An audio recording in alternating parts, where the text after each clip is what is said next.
qu'est-ce que le numérique? Nous allons nous arrêter là. Il y a d'autres éléments qui concernent le travail de l'Église. Partout où vous êtes, sur les campus, discutez-en, parlez-en. Et si vous avez des contributions à faire par rapport à cet élément, pour démontrer l'importance de l'Église et du ministère pastoral donc, qui gère l'Église au sein de la société, n'hésitez pas à laisser vos commentaires. Nous allons parcourir encore un peu ce que c'est que le numérique. On nous a déjà parlé de cela. Vous savez, j'ai un problème à lire ce que j'ai ici, mais ça aurait été plus facile de simplement le lire, mais ce n'est pas grave. Je crains de répéter ce que d'autres ont dit si je ne lis pas. Vous savez, l'Internet, on nous a déjà dit au début de cette conférence que l'Internet est le réseau des réseaux, n'est-ce pas? C'est-à-dire que l'Internet existe. La nature de l'Internet, c'est de connecter au moins 2 éléments, sinon plusieurs éléments. Et en les connectant ainsi, l'Internet les transforme en réseau. Seulement ces éléments sont aussi connectés entre eux. Donc, il peut y avoir un réseau ici, connecté, d'éléments connectés entre eux, un réseau là-bas, d'éléments connectés entre eux, qui peuvent avoir la puissance de l'Internet ou pas. Mais lorsque ces réseaux entrent en contact avec l'Internet, ils deviennent tous un réseau des réseaux. L'Internet connecte des éléments pour transmettre des données, pour que d'un élément à un autre, ce soit facile que des données passent. Mais les éléments que l'Internet connecte à son début, ce sont des éléments stables. Les ordinateurs que nous avons connus, les ordinateurs sont des éléments qui restent quelque part. Avant que nous n'ayons les laptops, les ordinateurs sont des objets qui sont fixes. Comprenez cela. L'Internet connectait donc des ordinateurs qui étaient stables, qui étaient quelque part. Maintenant, le mobile vient en développement. Non pas en développement par rapport à l'Internet. L'idée de pouvoir échanger en étant mobile est une idée qui existait bien avant l'Internet, mais qui a trouvé une capacité de se réaliser au travers de l'Internet. De se réaliser mieux au travers de l'Internet. Il y avait déjà des systèmes. Et la différence entre l'Internet et le mobile, c'est que nous savons que l'Internet permet de connecter des éléments, d'échanger de la communication, de l'information. Maintenant, le mobile permet à ce que ces éléments, ces communications, ces informations, nous puissions les recevoir partout où nous sommes. Nous ne sommes pas obligés de les recevoir seulement en étant sur place, quelque part, mais nous pouvons les recevoir partout où nous sommes. Comme vous le savez, certains le savent, l'Internet du centre premier d'où la connexion est créée, elle se partage par des câbles qui traversent la mer. C'est des câbles qui transportent l'information d'un réseau à un autre réseau, d'un continent à un autre continent, d'un pays à un autre pays. Mais le mobile permet de reprendre ce réseau-là et de le diffuser de manière à ce que des gens aient quelque chose de mobile dans les mains, quelque chose, un équipement qu'ils peuvent transporter et qui peut également recevoir en même temps les mêmes types d'informations que l'Internet transmettait auparavant dans des équipements qui ne sont pas mobiles. OK? Alors, le mobile permet de recevoir l'information et de communiquer partout où on est. Alors, quelle que soit cette information, que ce soit des informations personnelles, que ce soit des messages, que ce soit des données personnelles, que ce soit sa musique, que ce soit tous ces divertissements, que ce soit ses livres de lecture, que ce soit son apprentissage, grâce au mobile, à la révolution du mobile, nous pouvons les transporter partout. Mais cela ne suffit pas pour expliquer le numérique. Vous voyez, l'Internet transfère des informations très rapidement d'un point à un autre. OK? Ça, l'emphase est sur le transfert donc des informations.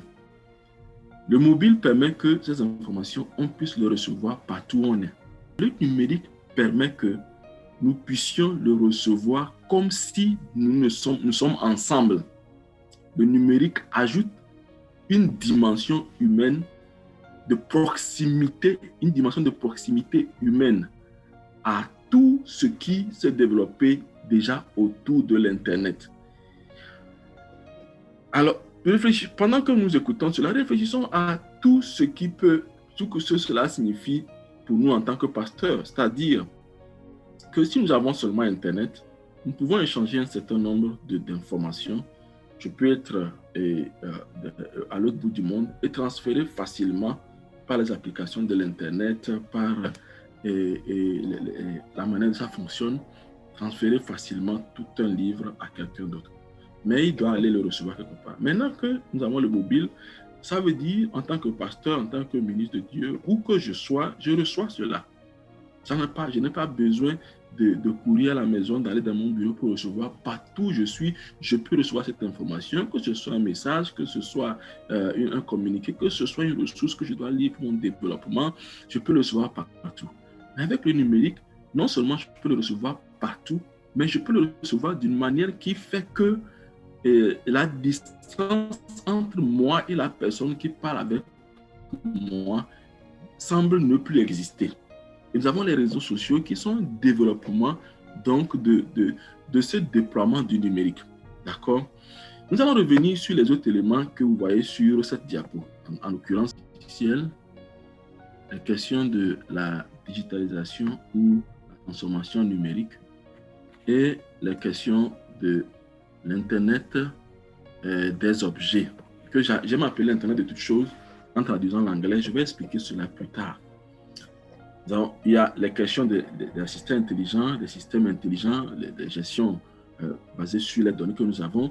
Et comment tout cela entre dans le numérique? Bon, vous savez, je vais aborder cela rapidement parce qu'il se peut que je n'ai pas le temps d'aller en profondeur là-dessus au temps opportun. Vous savez que tout ce que nous utilisons aujourd'hui dans le domaine numérique, ce n'est pas...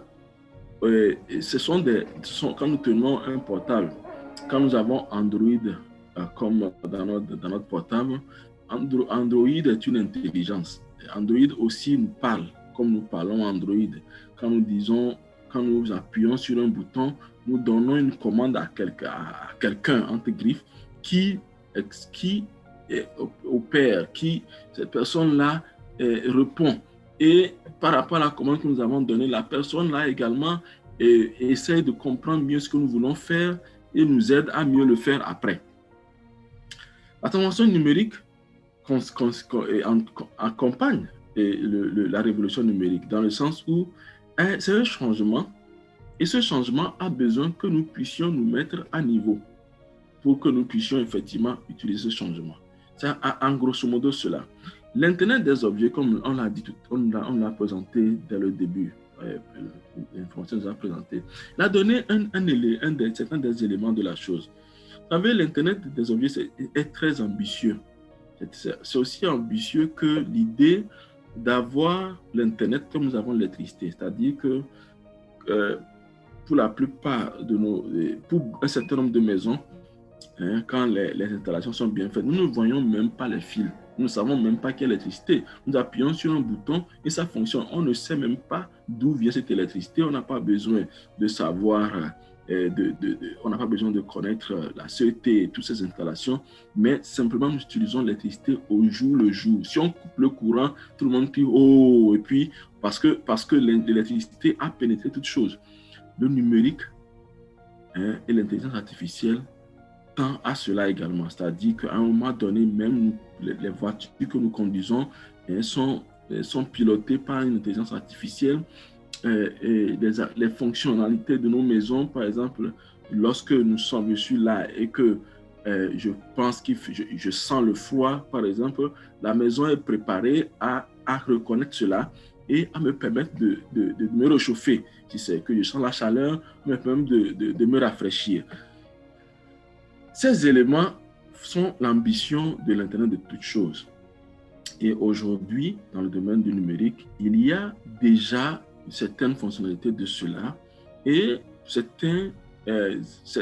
il y a des personnalités numériques, des personnalités artificielles qui déjà interviennent dans nos vies de chaque jour sans que nous le sachions ou que nous pouvons savoir, c'est-à-dire les assistants intelligents ou même les systèmes qui sont déjà intégrés à ce que nous faisons sans que nous le sachions.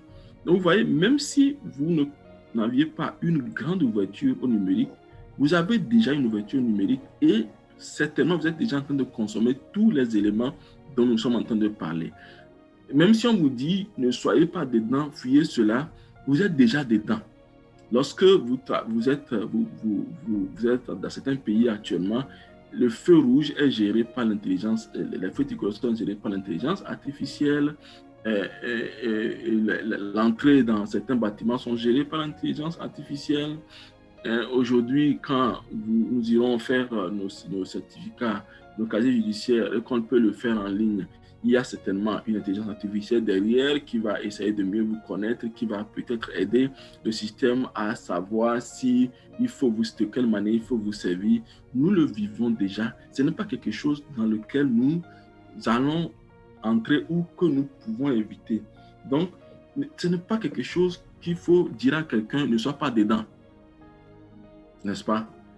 On ne peut pas dire à quelqu'un ne soit pas dedans.